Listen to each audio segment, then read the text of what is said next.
Hello friends and welcome to the Exams Made Simple, and we are back again with the Hindu Complete Newspaper Analysis for 28th of March 2019. तो 28 मार्च 2019 का news analysis देखेंगे. Before we start, these are the questions for you today. The first question is the first Indian ruler who joined the subsidiary alliance was. Subsidiary alliance join करने वाला पहला rural कहाँ का था? Options are A, the Nawab of Oudh, B, the Nizam of Hyderabad, C Peshwa Bajirao two या D king of Travancore. Question number 2 is the first Indian ruler to organise Haj pilgrimage at the expense of state was. तो Haj pilgrimage start करने वाला ruler कौन सा था at the expense of the state? Options are Alauddin Khilji, Firoz Shah Tughlaq, C Akbar या D Aurangzeb. Question number 3 is the Mansabdari system introduced by Akbar was borrowed from the system followed in. तो जो मनसबदारी system Akbar ने इंट्रोड्यूस किया था वो कहाँ से बोरो किया गया था? Option are A Afghanistan, B Turkey, C Mongolia या D Persia. Question number 4 is the concept of Anuvrat was advocated by. तो जो अनुव्रत का कंसेप्ट है वो इनमें से किसने एडवोकेट किया? Option are A Mahayana Buddhism, B Hinayana Buddhism, C Jainism या D Lokayata school. So these are the 4 questions for you today. Please do try to answer these questions in the comment section below. These are good questions and history ऐसे ही पूछ रहा है UPSC. अगर आपने ध्यान दिया हो लास्ट ईयर के पेपर्स को देखा हो तो हिस्ट्री ऐसे ही पूछ रहा है, बहुत इजी क्वेश्चंस नहीं पूछ रहा है UPSC. So please try to answer these questions in the comment section below. In the comment and description you can also find our link to get the PDF as well as join our social media groups. So now let's start the news analysis part, friends. The first news is regarding the anti-satellite missile, जिसके ऊपर मैंने कल अलग से video भी बनाया था, anti-satellite missile या फिर मिशन शक्ति के ऊपर. तो this has put India into elite club. जैसा कि आप सब जानते हैं कि एंटी-सैटेलाइट मिसाइल क्या होती है? जो मिसाइल्स के ऊपर अटैक करे. फॉर एग्जाम्पल आपको ये फोटोग्राफ दिख रहा होगा, यहाँ पे एक ऐसे अस्त्र ऊपर गया, फिर ऊपर गया, फिर ऊपर गया, और यहाँ पे सैटेलाइट से यहाँ पे भिड़ जाएगा और इसको डिस्ट्रॉय कर देगा. तो बेसिकली जो सैटेलाइट हमने डिस्ट्रॉय की है कल, उसका नाम था माइक्रोसैट आर. और कुछ लोगों ने, मैंने स्टेटस में देखा कि उन्होंने बोला कि हमने चाइना की सैटेलाइट ध्वस्त कर दिया. तो प्लीज़ ऐसे बहकावों में मत आइए. This is not the thing which we have done. Microsat R जो सैटेलाइट थी इसको हमने डिस्ट्रॉय किया. That was an Indian satellite. Okay, तो ये लोअर अर्थ ऑर्बिट में रहती है. लोअर अर्थ ऑर्बिट जैसे कि विद इन 300 किलोमीटर्स ही थी वो सैटेलाइट जिसको हमने डिस्ट्रॉय किया. और ये जो अस्त्र जिसको मैं बोल रहा हूँ जा रहा है ऊपर, ये थी एंटी सैटेलाइट. ये थी एक बैलिस्टिक मिसाइल डिफेंस सिस्टम का पार्ट है. It's an interceptor missile which is a part of ballistic missile defence system. याद रखिएगा. Okay, so this is the thing. This mission was completed in 3 minutes. 3 minute में हमने ये चीज़ complete कर ली. और बाकी चीज़ें कि we are only the 4th country to do this after USA, Russia and China. तो यूएसए, रशिया और चाइना के बाद हम ऐसी चौथी कंट्री हैं जिसने कि ये कैपेबिलिटी अर्जित की है, ये कैपेबिलिटी अपने अंदर अर्जित किया. तो ये जो मिशन सक्सेसफुल हुआ, ये कहाँ से हुआ? ये doctor Abdul Kalam island launch complex से शुरू हुआ, जिसको व्हीलर आइलैंड भी बोलते हैं. उड़ीसा बालासोर में ये लोकेटेड है. तो दैट इज ऑल्सो इंपॉर्टेंट. यहाँ पे ये मैप भी बना हुआ है. उड़ीसा बालासोर में लोकेटेड है Abdul Kalam island launch complex, earlier known as the Wheeler island. इसको पहले व्हीलर आइलैंड बोलते थे, अब एपीजे अब्दुल कलाम कॉम्प्लेक्स बोलते हैं. That is very very important. ये भी याद रखेगा, है ना. अब ये मैंने जैसे कि आपको बताया कि ये वॉरफेयर में भी यूज़ हो सकता है. और जो shoot down enemy satellites, to shoot down enemy satellites, इन सब का करने के लिए. और जो ऐसी सैटेलाइट्स हैं जो हमारे क्रिटिकल इंफ्रास्ट्रक्चर के ऊपर सर्विलेंस कर रही हैं, इन सब को हम डिस्ट्रॉय कर सकते हैं. एक तरह से स्पेस डिटरेंस हमने क्रिएट किया है by doing this. Space deterrence किया है क्रिएट. और India is the 4th country after USA, Russia and China. तो ये बहुत इंपॉर्टेंट है, इसको याद रखेगा. प्लस हमने कहा है कि कोई ट्रीटी हमने वायलेट नहीं की है. ट्रीटी वायलेशन मतलब कि जैसे कि आउटर स्पेस में पीस मेंटेन करने के लिए ट्रीटी कंटिन्यू चल रही है, आउटर स्पेस में पीस मेंटेन करने के लिए. तो वही इंडिया का कहना है कि हमने कोई ट्रीटी वायलेट नहीं की है. This is what we are saying. Okay, so I hope you got clarity on this. इसके ऊपर मैंने अलग से वीडियो भी बनाया. I will put the link also in the description and comment. मैं लिंक भी उसकी डाल दूंगा. तो और ज़्यादा जो फैक्ट्स हैं, एक बेसिक हिस्ट्री थी क्या है, तो वो भी मैंने उसमें बताई हुई है. Electoral bonds will affect the transparency. This is what election commission is telling the supreme court. तो इलेक्शन कमीशन ने बेसिकली सुप्रीम कोर्ट में एक फाइल किया. उन्होंने उसमें बताया है कि यस, जो इलेक्टोरल बॉन्ड स्कीम है वो अफेक्ट करेगी ट्रांसपेरेंसी को. एंड बहुत सारी चीज़ें, जैसे कि मैंने कल भी आपको बताया था कि जो नए जो इलेक्टोरल बॉन्ड है बेसिकली वो किसी भी आर्टिफिशियल जुरिडिकल पर्सन को अलाउ करते हैं कि वो इन्वेस्ट कर सकें. इस कारण से क्या हो रहा है कि जो फॉरेन एंटिटीज़ हैं वो भी इन्वेस्ट कर पा रही हैं इलेक्टोरल बॉन्ड्स के थ्रू किसी भी पॉलिटिकल पार्टीज में. तो इलेक्शन कमीशन का यही कहना है कि that foreign entities are now manipulating with the Indian elections, क्योंकि वो बहुत ज़्यादा इन्वेस्ट कर रही हैं. और इलेक्शंस जो है वो पैसे के दम पे ही आजकल जीते जा रहे हैं। Elections are won by the money and muscle power. Okay, तो मनी एंड मसल पावर में मनी पावर से ही इलेक्शन बहुत ज़्यादा कंट्रोल या मैनिपुलेट किए जाते हैं। वही इलेक्शन कमीशन ने बताया कि जो फंडिंग आ रही है शेल कंपनीज के थ्रू, और क्योंकि शेल कंपनीज के थ्रू क्यों आ रही है, क्योंकि कल मैंने आपको बताया था कि पहले एक टाइम लिमिट रहती थी कि 3 साल तक किसी कंपनी को काम करना है, then only that company can make political investment. But जो नया इलेक्टोरल बॉन्ड आया उसके थ्रू उन्होंने क्या बोला कि कोई भी कंपनी कर सकती है, जो कि 3 साल की जो लिमिट थी वो हटा दी गई। तो इस कारण से क्या होगा, जो शेल कंपनीज कल बनी है, पेपर में बनी है, वो भी इन्वेस्ट करना शुरू कर रही है। तो वही इलेक्शन कमीशन ने बताया कि मनी लॉन्ड्रिंग बहुत हो रहा है, जो ब्लैक मनी है बहुत ज़्यादा वापस आ रहा है through this electoral bond scheme, और बहुत ओपेक हो गया है सिस्टम। और जो कंपनीज के ऊपर कैपिंग थी कि इससे ज़्यादा वो नहीं इन्वेस्ट करेंगी, वो भी हटा दी गई। तो लिमिटेशंस भी हटा दी गई हैं, टाइम लिमिट हटा दी गई हैं, जिस कारण की सेल कंपनीज भी इन्वेस्ट कर पा रही हैं, और आर्टिफिशियल जुरिडिकल कोई भी एंटिटी इन्वेस्ट कर सकती है, जिस कारण की फॉरेन एंटिटीज़ भी काफ़ी ज़्यादा मैनिपुलेट कर पा रही। तो ये 3 बहुत बड़े मुद्दे हैं जो कि मैंने आपको बताई, इनको प्लीज़ दिमाग में रखिएगा। फिर से मैं अलग से पॉइंट आउट कर देता हूँ। पहला कि जो टाइम लिमिट थी कि 3 साल से ज़्यादा पहले उसको वर्क करना पड़ेगा किसी कंपनी को, then only that can make political investment, वो कंडीशन हटा दी गई है। तो अब कोई भी कंपनी इन्वेस्ट कर सकती है, जो कल बनी है वो भी कर सकती है, जिस कारण से क्या हो रहा है, जिस कारण से शेल कंपनीज के थ्रू मनी लॉन्ड्रिंग और ब्लैक मनी का सर्कुलेशन हो रहा है। सेकेंड जो इशू है वो है कोई भी आर्टिफिशियल जुरिडिकल एंटिटी इन्वेस्ट कर सकती है, जिसके कारण की कोई भी फॉरेन एंटिटी काफ़ी ज़्यादा पैसे इन्वेस्ट करके इंडियन इलेक्शंस को मैनिपुलेट कर रही है। थर्ड जो रीज़न मैंने आपको बताया कि सिस्टम बहुत ज़्यादा ओपेक हो गया है, और जो कैपिंग थी, कैप जो थी कि इससे ज़्यादा आप इन्वेस्ट नहीं कर सकते, वो रिमूव कर दी गई है। सो दैट इज अनदर इशू। तो ये सारे इशूज़ हैं जो कि इलेक्टोरल बॉन्ड स्कीम में हैं। बाकी मैंने फैक्ट्स भी कल भी आपको बताए थे, बजट में अनाउंस किया गया था, इंडियन सिटीजन्स के लिए है, जॉइंटली या फिर एक ग्रुप के साथ वो ले सकते हैं। तीसरा मैंने आपको बताया था कि 1000, 10,000, 1 लाख, 10 लाख, 1 करोड़ के डिनोमिनेशंस में रहेंगे। Okay, and it will not carry the name of payee. And कौन सी पार्टीज एलिजिबल हैं, only the registered political parties that have secured not less than 1% votes polled in the last election of Lok Sabha और legislative assemblies of state, they will be eligible to receive this electoral bond. And electoral bond are valid for 15 days calendar days from the date of issue. Date of issue से 15 दिन तक वो valid रहेंगे, उसके बाद वो नहीं रहेंगे। And individual can buy electoral bond either singly और जॉइंटली और विद अदर इंडिविजुअल्स, याद रखिएगा। एंड ये सारी चीज़ें इलेक्टोरल बॉन्ड से रिलेटेड फैक्ट्स हैं जो कि आपको दिमाग में बिठा के रखना है। In 2018 official secrets act invoked in 5 cases, तो 5 केसेस में ऑफिशियल सीक्रेट्स एक्ट को इन्वोक किया गया था। Let me tell you something about official secrets act. Official secrets act was enacted in 1923। अब देखो, जो एक्चुअल स्टार्टिंग हुई थी ऑफिशियल सीक्रेट एक्ट की वो 1889 में हुई थी, फिर 1904 में लॉर्ड कर्जन ने भी किया था। बट जो एट प्रेजेंट जिसकी हम बात कर रहे हैं वो है ऑफिशियल सीक्रेट्स एक्ट ऑफ 1923 की। तो अब दिमाग में यही बिठा के रखना कि जो अगर क्वेश्चन भी आता है, कुछ भी आता है, तो ऑफिशियल सीक्रेट्स एक्ट ऑफ 1923 की ही हम बात करेंगे। ओके, सो एट प्रेजेंट जो न्यूज़ में है वो 1923 का एक्ट है, नॉट 1904 और 1889। तो प्लीज़ पिछले के भी भूल जाइए, है ना। तो हम सब जानते हैं कि लॉर्ड कर्जन ने किया था कि नहीं किया था, क्या किया था, लेकिन हमको उसको दिमाग में भी नहीं रखना है। अभी 1923 की हम बात कर रहे हैं। So basically this law is applicable to government servants and citizens, and ये बेसिकली डील करता है espionage, sedition and other potential threats to the integrity of the nation.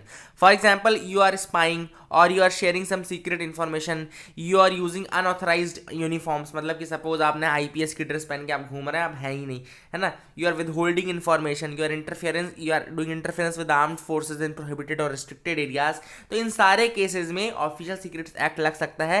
And if you are found guilty then you may get imprisonment for up to 14 years और fine और both. Okay, तो ये तो बहुत ज़्यादा काफ़ी क्रिटिकल है ये official secrets act 1923। I hope you got clarity on this. Okay, supreme court for as few tribunals as possible. तो सुप्रीम कोर्ट ने कहा जितने कम ट्रिब्यूनल्स रहे उतने अच्छा है। क्यों? First is the chronic lack of infrastructure. Problems क्या क्या है ट्रिब्यूनल्स के साथ? तो पहला है chronic lack of infrastructure, second है lack of manpower, third है इरेगुलर अपॉइंटमेंट मैकेनिज्म। तो सुप्रीम कोर्ट ने ये 3 चीजें बोली हैं। There is a chronic lack of infrastructure, मतलब कि इनके पास प्रॉपर इंफ्रास्ट्रक्चर नहीं है, बैठने की जगह नहीं है, कुछ भी करते रहते हैं। Lack of manpower is there, then there is irregular appointment mechanism. Tribunals क्या है? Basically they were introduced into the constitution by 42nd amendment 1976 का था, और पार्ट 14A जोड़ा गया जिसमें दो आर्टिकल्स है 323A और 323B। 323A जो है वो एडमिनिस्ट्रेटिव ट्रिब्यूनल्स की बात करता है, और इसने पार्लियामेंट को पावर दी है कि वो स्टैट्यूट के थ्रू इनको स्टैब्लिश कर सकता है। इसीलिए जो ट्रिब्यूनल्स एक्ट 1985 का एक एक्ट भी आया था, ट्रिब्यूनल्स एक्ट आया था 1985 में, उस एक्ट को पार्लियामेंट ने ही पास किया था, having derived power from article 323A। और 323 में दूसरे other tribunals can be set up for example अगर टैक्सेस रिलेटेड कोई ट्रिब्यूनल बनाना है तो 323B की मदद से वो बनाया जाएगा। तो इस तरीके के आर्टिकल्स हैं दो, काफ़ी इंपॉर्टेंट है, इनको भी दिमाग में रखिएगा। पीएससी ने पूछा है, वैसे एमपीपीएससी ने लास्ट ईयर ही पूछा था इसको। So let's move to the next pages, आगे की तरफ हम अब मूव करते हैं। ये सब इलेक्शन के पेजेस हैं, इसमें ज़्यादा कुछ न्यूज़ आई नहीं है। यहाँ पे एक टेम्पल का नाम है श्री पद्मनाभ स्वामी टेम्पल, ये तिरुवनंतपुरम है, इसको याद रखेगा। ओके, पद्मनाभ स्वामी टेम्पल, और यहाँ पे पद्म तीर्थम पॉन्ड है। तो पद्म तीर्थम पॉन्ड, या फिर आपसे कोई पूछे कि श्री पद्मनाभ स्वामी टेम्पल कहाँ पर है, तो ये तिरुवनंतपुरम केरला में है। That is very very important, इसको make sure you remember this thing. Okay, तो ये दोनों चीज़ याद रखिएगा, पद्मनाथ तीर्थम पॉन्ड और पद्म तीर्थम पॉन्ड और पद्मनाभ स्वामी टेम्पल, ये दोनों तिरुवनंतपुरम में है। Okay, let's move to the next pages. यहाँ पे आ जाते हैं war of words as opposition questions Modi's address. तो कल जैसे कि प्राइम मिनिस्टर मोदी का एड्रेस हुआ था टू द नेशन, क्योंकि आप सब जानते हैं कि मिशन शक्ति था, उसके साथ साथ उन्होंने एड्रेस टू द नेशन शुरू कर दिया, जिसके कारण बहुत सारी पार्टीज खुश भी नहीं, क्योंकि इलेक्शन का टाइम चल रहा है, आप इस तरीके के चीज़ें नहीं कर सकते हैं। तो राहुल गांधी ने विश किया था उनको वर्ल्ड थिएटर डे पे, तो ये एक चीज़ ये इंपॉर्टेंट हो गई है। लेकिन ये कुछ लोगों को नहीं पता है, कुछ लोग कह रहे थे कि वर्ल्ड थिएटर डे मोदी के लिए ही राहुल ने किया है, तो that is not the case. Yesterday was world theatre day, याद रखेगा, it was world theatre day. 27 मार्च को वर्ल्ड थिएटर डे मनाया जाता है globally in around the world. It is celebrated to generate awareness about the importance of theatric arts. Okay, तो theatre arts के लिए अवेयरनेस स्प्रेड करने के लिए वर्ल्ड थिएटर डे 27 मार्च, ये इंपॉर्टेंट हो गया है बिकॉज ऑफ दिस गिमिक। इसको याद रखिएगा, ये बहुत ज़्यादा इंपॉर्टेंट हो गया है ना, इसको दिमाग में रखेगा। यहाँ पे ईडी के बारे में बताया मैंने, तो कई बार बता चुका हूँ, फिर बता देता हूँ। ईडी बेसिकली एक मल्टी डिसिप्लिनरी ऑर्गेनाइजेशन है जिसके पास टास्क है for enforcing provisions of 2 special laws, 2 laws को बेसिकली करता है। फेमा लॉ जो फॉरेन एक्सचेंज मैनेजमेंट एक्ट है 1999 का, और PMLA prevention of money laundering act 2002 का, इन दोनों को मैनेज करता है। और जो ये बेसिकली बना था डायरेक्टरेट स्टार्टिंग 1956 में बना था एज एनफोर्समेंट यूनिट, और 1957 में फिर इसका नाम बदल के इन्फोर्समेंट डायरेक्टरेट कर दिया गया। पहले ये डिपार्टमेंट ऑफ इकोनॉमिक अफेयर्स के अंदर आता था, एट प्रेजेंट ये डिपार्टमेंट ऑफ रेवेन्यू के अंदर आता है, which is under the ministry of finance. Okay, और संजय कुमार मिश्रा जो इसके प्रेजेंट चेयरमैन है। तो ये सारे फैक्ट्स अपन ने देख लिए। Let's move to the next news item. Anti sat weapons date back to cold war. अब बेसिकली एंटी सैट वेपन्स के सिस्टम्स के बारे में बता रहा है कि कोल्ड वॉर के टाइम में यूएसए और यूएसएसआर ने शुरू किया था। एंटी सैटेलाइट वेपन्स होते क्या है, basically they are missiles based systems to attack the moving satellites. Okay, दूसरी सैटेलाइट्स को डिस्ट्रॉय करने के सिस्टम होते हैं, है ना। और चाइना के बारे में मैंने कल भी बताया था कि 2007 में चाइना ने anti satellite missile test conduct किया था 2007 में। ओके, 2007 में किया था। फिर उसके बाद 2008 में यूएसए ने लॉन्च किया ऑपरेशन बर्न्ट फ्रॉस्ट। अगर आपसे कोई पूछे कि ऑपरेशन बर्न्ट फ्रॉस्ट किससे रिलेटेड है, तो यूएसए से रिलेटेड है। ऑपरेशन बर्न्ट फ्रॉस्ट ये लिखा हुआ है, याद कर लो, लिख लो इसको। यूनाइटेड स्टेट्स ऑफ अमेरिका ने लॉन्च किया था Operation Burnt Frost. Okay, and this was the code name to intercept and destroy non functioning US National Reconnaissance Office satellite. Okay, तो उन्होंने 2008 में ये ऑपरेशन किया था, ऑपरेशन बर्न्ट फ्रॉस्ट। तो ये भी इंपॉर्टेंट है, याद रखेगा। ओके, फिर 2015 में रशिया ने फिर से किया, रशिया ने मिसाइल मिशन किया। फिर इंडिया ने 2012 में डीआरडीओ ने पहले ही घोषित कर दिया था कि we have all the capabilities और हमको ये सब करना चाहिए। तो अब इंडिया ने किया है बेसिकली लो अर्थ ऑर्बिट पे। ओके, तो याद रखेगा। तो लो अर्थ ऑर्बिट की सैटेलाइट्स रफली एल्टीट्यूड 2000 किलोमीटर के अंदर की रहती हैं। ये जो सैटेलाइट कल हमने की है वो 300 किलोमीटर के अंदर पे थी, 274 kilometre to be precise, 300 kilometre के अंदर पे थी, याद रखेगा। Now 66% employers are looking for different skills than 3 years ago। तो बेसिकली यहाँ पे बात बोली गई जो जॉब इन्वायरमेंट है, जो जॉब रिक्वायरमेंट्स है, बहुत ज़्यादा जल्दी जल्दी चेंज होती जा रही हैं। तो ये चीज़ मैंने कई बार पहले ही बोली कि आज का टाइम ऐसा आ गया कि आज आप किसी एक स्किल सेट में ट्रेनिंग लोगे और कल को वो स्किल सेट रिडंडेंट हो जाएगी, कल को कोई नई स्किल सेट आ जाएगी, and you have to get training for that skill set as well. तो वही जो जॉब इन्वायरमेंट है, रिक्वायरमेंट्स है, बहुत ज़्यादा जल्दी चेंज हो रही है, जिसके कारण कि बहुत ज़्यादा स्किल गैप क्रिएट हो जा रहा है। ओके, तो skill gap is being created. तो आज हमको सिर्फ और सिर्फ स्किल डेवलपमेंट की जरूरत नहीं है, टाइम रेलिवेंट स्किल डेवलपमेंट की जरूरत है। मतलब टाइम रेलिवेंट मतलब कि जो टाइम के साथ रेलिवेंट भी हो। अब आप बाकी कोई बहुत 50 साल पहले की टेक्नोलॉजी में स्किल डेवलप कर रहे हो तो कोई मतलब की नहीं, क्योंकि आज उसकी कोई रिक्वायरमेंट नहीं है। तो दैट इज़ द थिंग, ये चीज़ भी हमको मेक श्योर करनी है कि हम आज के यूथ में प्रोवाइड करें। सिर्फ स्किल डेवलपमेंट काम से काम नहीं चलेगा, स्किल डेवलपमेंट के साथ साथ टाइम रेलिवेंट स्किल डेवलपमेंट भी होना चाहिए। Okay, that is the thing. और इसके अलावा ऑथर ने बहुत सारी चीज़ और बोली, जैसे कि most of the business seem to blame this situation on education system. क्यों ब्लेम कर रहे हैं बिजनेस सिस्टम, जो बेसिकली ब्लेम कर रहे हैं वो बोल रहे हैं कि एजुकेशन सिस्टम जो है बहुत ज़्यादा पुअरली इक्विप्ड है। और इंडिया में भी सेम चीज़ है कि हमारा जो एजुकेशन सिस्टम है वो कभी चेंज नहीं हो, जैसे मैकले ने करके गया था वैसे ही हमने एजुकेशन सिस्टम को कंटिन्यू किया है। मगिंग अप में ज़्यादा ध्यान देते हैं हम, याद करने रट्टा लगाने में ज़्यादा ध्यान रखने विश्वास रखते हैं instead of understanding the things. Okay, and about 78% of the executive say that updating education curriculum to match the economy's needs would provide them with the skilled employees need. तो अपडेट करने की ज़रूरत है हमको एजुकेशन सिस्टम को, और पहले से बचपन से ही बच्चों के अंदर स्किल्स डालने की ज़रूरत है, तभी जाके कुछ हो पाएगा। So these things are there, जो कि ऑथर ने कही है। Now slow on sanitation, basically ये आर्टिकल लिखा गया है for having better technologies for managing the septic tanks. अब क्यों ये आर्टिकल लिखा गया? बिकॉज रिसेंटली तमिलनाडु में 6 लोगों की मौत हुई है in handling that septic tanks and all. Author ने सबसे पहले ये किया है कि एक्सफिक्सिएशंस के कारण वो मरे हैं, मतलब कि दम घुटने के कारण उनकी डेथ हुई है। अगली चीज़ उसने ऑथर ने कही कि ये क्रिमिनल केस है, क्योंकि ऑलरेडी हमको पता है कि there is a act going on जो कि मैनुअल स्कैवेंजिंग और इस तरीके के चीज़ें मना करता है। ओके, तो सेप्टिक टैंक्स इस तरीके से हम किसी को यूज़ नहीं कर सकते हैं, उसको इस तरह से मजबूर नहीं कर सकते कि घुसे और वहाँ पे जाके सफाई करे। So basically there is a manual scavenger and there rehabilitation act of 2013, जो कि इसको एक क्रिमिनल ऑफेंस बनाता है, जिसमें कि 2 साल तक की सज़ा हो सकती है, 2 लाख का फाइन हो सकता है, और दोनों हो सकते हैं। सारी चीज़ें हैं ऑलरेडी, उसके बाद भी ये चीज़ हो रही है, इसका मतलब है कि ये क्रिमिनल एक्ट है, इसके बहुत ज़्यादा इसके पीछे ध्यान देना चाहिए। Then I will highlight that poor public understanding of science of managing septic tanks and availability of cheap labour to clean these structures had slowed down the efforts to develop technologies। Author का कहना है कि एक तो लोगों के अंदर समझ नहीं कि सेप्टिक टैंक्स को किस तरीके से मैनेज किया जाए, दूसरा चीप लेबर बहुत ज़्यादा अवेलेबल है इंडिया में। ये दोनों ऐसे कारण हैं जिसके कारण कि नई टेक्नोलॉजीज नहीं डेवलप हो पा रही हैं और वही पुराना मेथड चलता जा रहा है और लोगों की जान जाती जा रही है। तो देयर आर 2 रीजंस, पहला कि लोगों के अंदर समझ नहीं है कि कैसे सेप्टिक टैंक्स को मैनेज करना है, दूसरा there is a cheap availability of Indian labour as well.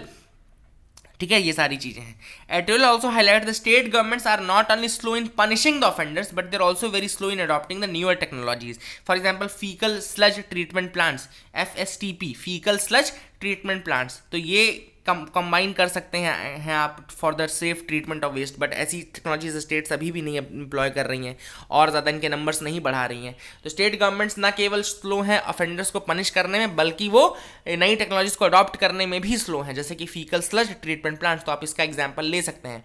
Okay, अभी IIT मद्रास ने ट्राई किया, कल मैंने इस न्यूज़ को बताया हुआ था कि IIT मद्रास में बच्चों ने ट्राई किया है to create a robot for cleaning septic tanks. अब देखते हैं वो कितना सक्सेसफुल होता है ना। तो ये सारी चीज़ें ऑलरेडी चल रही हैं एंड बहुत ज़्यादा हमको पॉलिसी में भी चेंज करने की ज़रूरत है ताकि हम कैच अप कर सके विद द टेक्नोलॉजी, और जो दूसरी कंट्रीज़ में हो रहा है हमको ऐसे एग्जाम्पल्स को अडॉप्ट करने की ज़रूरत है। The tragic heroes of anti IS war, तो बेसिकली IS वॉर के जो मेन हीरोज़ हैं उनके ऊपर ये आर्टिकल लिखा गया, कुर्द्स के ऊपर। ओके, तो कुर्द्स के ऊपर बताया गया। तो कुर्द्स कौन होते हैं? Basically they are Kurdish people, are basically Iranian ethnic group of western Asia. Iranian ethnic group है वेस्टर्न एशिया में, mostly inhabiting a contiguous area, जिसको कि वो कुर्दिस्तान बोलते हैं। देखो, अब ये कुर्दिस्तान रिकॉग्नाइज्ड पार्ट ऐसे नहीं है, वो इसको कुर्दिस्तान बोलते हैं, जो जियोग्राफिकली 4 अलग अलग कंट्री से कह सकते हैं आप जुड़ा हुआ है, जैसे कि टर्की, साउथ ईस्टर्न टर्की से, नॉर्थ वेस्टर्न ईरान से, नदन इराक से और नदन सीरिया से। ओके, तो ये 4 इसके कंटीगुअस रीजन में रहते हैं Kurdish people and they have helped a lot. तो बेसिकली सीरियन कुर्दिश फोर्सेस ही थी जिन्होंने कि लास्ट में भी जो लास्ट विक्ट्री अभी हुई है बगहूज़ में। ओके, बगहूज़ में जो लास्ट विक्ट्री है उसमें यही लोग थे जिन्होंने फाइनली उनको रन ऑफ किया, और काफ़ी ज़्यादा इन्होंने हेल्प भी की है, USA के साथ इन्होंने मिलकर काफ़ी ज़्यादा हेल्प की है। बट अभी भी इनका जो इनका अस्तित्व है वो ख़तरे में है। क्यों? क्योंकि टर्की ऑलरेडी इनके ऊपर बहुत खुश नहीं, क्योंकि ये जो कुर्दिस्तान की डिमांड की जा रही है ना, इसमें टर्की का थोड़ा हिस्सा भी आता है, तो इसलिए टर्की बहुत ज़्यादा खुश नहीं है। इसीलिए USA जो था वो बार बार बोल रहा था कि कुर्दिश पीपल के साथ आप अच्छे से व्यवहार करेंगे। ओके, एंड सीरियन कुर्दिस्तान को रोजावा भी कहते हैं, रोहावा रोजावा, आप जो बोलना चाहे बोल सकते हैं। रोजावा भी कहते हैं, ये भी एक टर्म याद रखेगा। और बाकी आर्टिकल उसी के ऊपर था कि अब देखते हैं कि आगे उनका फेट क्या होता है। बाकी उन्होंने काफ़ी मदद की कुर्दिश पीपल ने इनको हटाने में। अब ब्लो अगेंस्ट 370, आर्टिकल 370 बेसिकली ये आर्टिकल जो है वो relevance of article 370 in the present times के ऊपर लिखा गया है। अब आर्टिकल में दो अमेंडमेंट्स की बात की है, एक है 77th कॉन्स्टिट्यूशनल अमेंडमेंट एक्ट और दूसरा है 103rd कॉन्स्टिट्यूशनल अमेंडमेंट एक्ट। तो 77th कॉन्स्टिट्यूशनल अमेंडमेंट जो एक्ट जो था वो डील करता है with the reservation in promotion for schedule caste and schedule tribe, promotion में रिजर्वेशन की बात करता है scheduled caste and schedule tribe की। दूसरा है 103rd कॉन्स्टिट्यूशनल अमेंडमेंट एक्ट जो कि डील करता है reservation for economically weaker sections की। ओके, इकोनॉमिकली वीकर सेक्शंस की बात करता है article 370, sorry 103rd constitutional amendment act बात करता है रिजर्वेशन फॉर ईडब्ल्यूएस कैटेगरी, जो 10% का अभी रिसेंटली रिजर्वेशन आया है। तो 77 करता है प्रमोशन की बात SC/ST के लिए, और 103rd करता है ईडब्ल्यूएस यानी इकोनॉमिकली वीकर सेक्शंस की बात करता है। नाउ आर्टिकल 370 के अंदर ये हमको पता है कि कोई भी एक्ट ऐसे डायरेक्टली नहीं लगता जम्मू कश्मीर में, उसके लिए हमको पहले एक वहाँ की जो स्टेट असेंबली है उसके साथ इन कॉन्ग्रेंस आना पड़ेगा, उसके बाद ही हम कोई भी चीज़ लागू कर सकते हैं। तो प्रेसिडेंशियल ऑर्डर्स के थ्रू इन सारी चीज़ों को एक्सटेंड किया गया है in the state of Jammu Kashmir. तो प्रेसिडेंशियल ऑर्डर निकाला जा रहा है फॉर दीज अमेंडमेंट्स। अब ऑथर का यही कहना है कि जो ये प्रेसिडेंशियल ऑर्डर्स निकलते हैं और जो ये चीज़ें अप्लाई कर दी जाती हैं बाय पासिंग द आर्टिकल 370, तो इस कारण से बहुत ज़्यादा जो फ्रीडम है जम्मू कश्मीर का और जो जम्मू कश्मीर को स्पेशल स्टेटस दिया गया है उसको कहीं ना कहीं सरकमवेंट करने की कोशिश की जाती है। और फिर क्या मतलब है आर्टिकल 370 का अगर इस तरह की चीज़ें की जाएंगी। तो वही सारी चीज़ें इस आर्टिकल में डील की गई। आई hope you got clarity on this. ज़्यादा इसमें और इंटर करने की जरूरत नहीं है, लेकिन बस ये रूट आपको याद रखना है। और सेविंग द जेट, ये आपको पता है कि अभी रिसेंटली बैंक्स ने 1500 करोड़ रुपए निकाले हैं, नॉट 1500 करोड़ निकाले हैं for saving the jet Airways.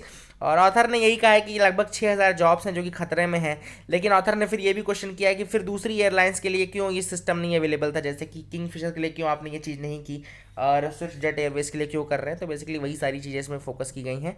तो that is not very important, article is not very important, but इसको ध्यान में रखिएगा, है ना।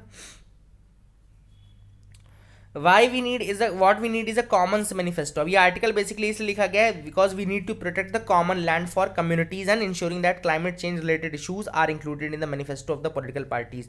तो वही है कि जो मैनिफेस्टोज हैं जो पॉलिटिकल पार्टीज निकालती हैं उसमें ऑथर ने ये कहा है कि जो पॉलिटिकल पार्टीज उनको ये मैनिफेस्टो में लिखना चाहिए कि वो इन्वायरमेंट को प्रोटेक्ट करने के लिए क्या करेंगे, क्लाइमेट चेंज को रोकने के लिए क्या करेंगे। दूसरा, कॉमन लैंड को प्रोटेक्ट करने की ज़रूरत है, कम्युनिटीज़ को प्रोटेक्ट करने की ज़रूरत है, और जहाँ पे लोग एक साथ मिल के काम कर सकें, प्लस जहाँ पे लोग एक साथ मिल के इन्वायरमेंट को बचाने का प्रयास कर सकें। बेसिकली जो इन्वायरमेंट को बचाना है किसी एक आदमी का काम नहीं है, वो पूरी कम्युनिटी का काम है। और पूरी कम्युनिटी तब काम कर पाएगी जब कॉमन लैंड्स रहेंगे, there needs to be common land available. Okay, ये सारी चीज़ें भी ऑथर ने बोली है। जैसे कि ऑथर ने क्रिटिसाइज़ किया है अभी रिसेंटली जो फॉरेस्ट एक्ट 1927 में अमेंडमेंट्स की बात की जा रही है, जिसमें कि कोई फॉरेस्ट ऑफिसर्स को पावर दी जाएगी कि वो गोली भी मार सकते हैं। ओके, तो ये सारी चीज़ें रिलोकेट कर सकते हैं। तो ये सारी चीज़ें अमेंडमेंट्स हैं जो कि फॉरेस्ट ड्वेलर्स को टारगेट किया जा रहा है जिन कारण। तो ऑथर ने कहा है कि ऐसा नहीं होना चाहिए, क्योंकि फॉरेस्ट ड्वेलर्स बेसिकली वो लोग हैं जो कि जिनका फॉरेस्ट पे पहला अधिकार भी है और जिनको प्रोटेक्ट करने की ज़रूरत भी है, वो खुद प्रोटेक्ट करने की ज़रूरत है उनको फॉरेस्ट को। तो आप उनका अधिकार इस तरीके से नहीं छीन सकते और इस तरीके से आप एक्ट नहीं पास कर सकते जो कि उनके ऊपर रेगुलेशंस लगाएं। फिर कोस्टल जोन रेगुलेशंस की बात भी ऑथर ने की कि अभी रिसेंटली जैसे कि हमको पता है कि उन्होंने चेंज किया था और टूरिज्म को बढ़ावा देने के लिए कोस्टल कम्युनिटीज़ को वहाँ से एक्सटेंड करने की बात की जा रही थी। टूरिज्म को बढ़ावा देने के लिए ये बोला गया कि चलो कोस्टल एरियाज़ का जो प्रोटेक्शन एरियाज़ को डिक्रीज़ कर दिया जाए और वहाँ पे होटल्स का निर्माण किया जाएगा, टूरिज्म को बढ़ावा दिया जाएगा। तो स्ट्रेटेजी प्रोजेक्ट्स बोल के आप उनको बना सकते हो। तो ये सारी चीज़ें नहीं होनी चाहिए और आपको यूज़ करना चाहिए जो कॉमन लोग हैं, जो वहाँ के कॉमन कम्युनिटी पीपल हैं, उनका यूज़ करना चाहिए, ना कि उनको और दूर भगाना चाहिए। तो बेसिकली आर्टिकल उस पर लिखा गया है, काफ़ी अच्छा आर्टिकल था। आई hope you got clarity on this. India 4th in the space power and 140th in the happiness index. This is what this जो ये कार्टून बनाया गया है उसके ऊपर है। नोटा के बारे में आया तो नन ऑफ दी अब बता दो उसके बारे में कि NOTA gives an option to voters to exercise the negative vote basically by not choosing any of the candidate who are contesting the election. अब ये पहली बार कब आया था? It came into force in 2013। तो ये याद रखिएगा कब ये आया था, 2013 में आया था। ये स्टेटमेंट आ सकता है, आपको यूपीएससी दे सकता है दैट वो इस तरह से घुमा देंगे कि नोटा केम इन 2012, नोटा केम इन 2014 केम इनटू फोर्स, तो ये गलत हो जाएगा। NOTA came into force in 2013, इसको याद रखिए, दिमाग में बिठा रखिए, है ना। तो याद रखिएगा। But NOTA is different from right to reject, याद रखिएगा नोटा इंडिया में राइट टू रिजेक्ट नहीं है। राइट टू रिजेक्ट का मतलब क्या होता है कि कोई भी कैंडिडेट ना चुना जाए, फिर नए कैंडिडेट्स आएंगे। बट नोटा के साथ ऐसा नहीं कि नोटा को सबसे अधिक वोट मिले हैं तो भी अगर कोई किसी एक कैंडिडेट को एक वोट भी मिल गया, 10 वोट भी मिल गए तो वो सेलेक्ट हो जाएगा, नोटा को नहीं देखा जाएगा। तो इंडिया में राइट टू रिजेक्ट नहीं है, याद रखिएगा। जस्ट हमारे पास नेगेटिव वोट हम एक्सरसाइज कर सकते हैं, हम अपना डिसेंट दिखा सकते हैं, लेकिन उस डिसेंट का कोई मतलब नहीं रहेगा। तो we do not have right to reject, we have only NOTA. Let's move to the next news item, आगे की तरफ मूव करते हैं। यहाँ गोलन हाइट्स बना हुआ है, देखो गोलन हाइट्स बना है, तो मैं आपको थोड़ा सा एक बार मैप दिखा देता हूँ। ओके तो गोलन हाइट्स यहाँ आपको दिख रहा है, इजरायली ऑक्यूपाइड, इसराइल ने उसको ऑक्यूपाई किया था। तो कब किया था ऑक्यूपाई? इसराइल ने ऑक्यूपाई किया था इसको 1967 में, जब 6 डे वॉर हुआ था। ओके 6 डे वॉर कहते हैं इसको, वहाँ पे 1967 में सीरिया से ऑक्यूपाई कर लिया था इसराइल ने। ओके 6 डे वॉर में 1967 में, दैट इज़ वेरी इंपॉर्टेंट। अब यहाँ पे कुछ कंट्रीज़ हैं जो कि बॉर्डर में, जैसे कि लेबनान यहाँ पे आपको दिख रहा होगा, यहाँ पे माउंट हरमन आपको दिख रहा है, लेबनान यहाँ पे फर्स्ट है। फिर यहाँ पे सीरिया आपको दिख रहा है, सीरिया से तो हमने किया ही है, मतलब इसराइल ने किया ही है। फिर यहाँ पे इसराइल आपको दिख रहा होगा, Israel, okay that is Israel. फिर यहाँ पे जॉर्डन दिख रहा है। तो ये कंट्रीज़ के नाम याद रखिएगा, Jordan, Israel, Syria, Lebanon. Okay Golan Heights के आसपास की कंट्रीज़ हैं, सीरिया, इसराइल, जॉर्डन, लेबनान। तो ये कंट्रीज़ के नाम ज़रूर याद रखिएगा। और लेक टिबेरियस यहाँ पे दिख रहा होगा, सी ऑफ गैलीली। ओके तो लेक टिबेरियस अगर आपसे कोई पूछे, सी ऑफ गैलीली पूछे, तो वो इसराइल और इधर गोलन हाइट्स के आसपास लोकेटेड है। तो ये लोकेशन याद रखिएगा। क्यों इंपॉर्टेंट है गोलन हाइट्स? ये यहाँ पे स्ट्रैटेजिक इंपॉर्टेंस लिखा है, because the fertile volcanic plateau is key to the region's water supply. This fertile volcanic plateau यानी कि Golan Heights is the fertile volcanic plateau which is very important for the region's water supply. Okay water supply, 3 tributaries हैं जो कि हैं Banias, the Dan and the Hasbani. Okay तो Banias, Dan और Hasbani 3 tributaries हैं जो कि वहाँ पे हाईलैंड्स को क्रॉस करती हैं। And these river systems provide nearly 40% of Israel's water, 40% Israel के वाटर को यही देखती हैं।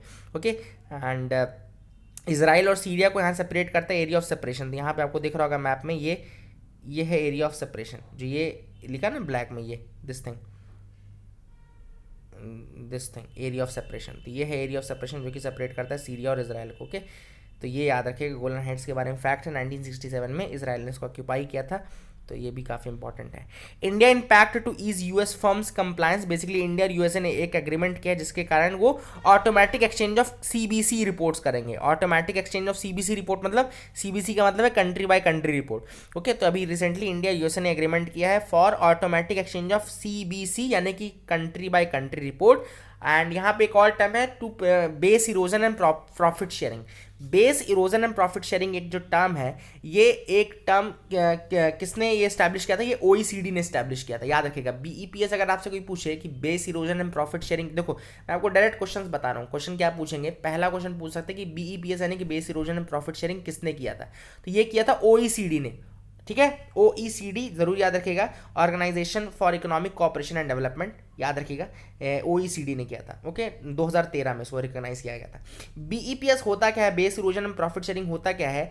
कुछ कंपनीज क्या करती है, जो मल्टीनेशनल कॉर्पोरेशंस होते हैं, they shift their profits from high tax jurisdictions to low tax jurisdictions. क्या करते हैं वो? ऐसा दिखा देते हैं कि जो उनका प्रॉफिट हुआ है किसी ऐसी कंट्री में जहाँ पे टैक्सेशन कम है। ओके तो बेसिकली वो अपना प्रॉफिट वहाँ से हटा के शिफ्ट कर देते हैं फ्रॉम हाई, फॉर एग्जाम्पल किसी ऐसी कंट्री में अगर वो है जहाँ पे टैक्स ज़्यादा लग रहा है, तो वो क्या करेंगे, अपने प्रॉफिट को दूसरी कंट्री में दिखाएंगे जहाँ पे टैक्स कम लग रहा है या फिर नहीं लग रहा है, मतलब टैक्स हेवंस में शिफ्ट कर देते हैं। तो वही कहलाता है base erosion and profit sharing, याद रखेगा।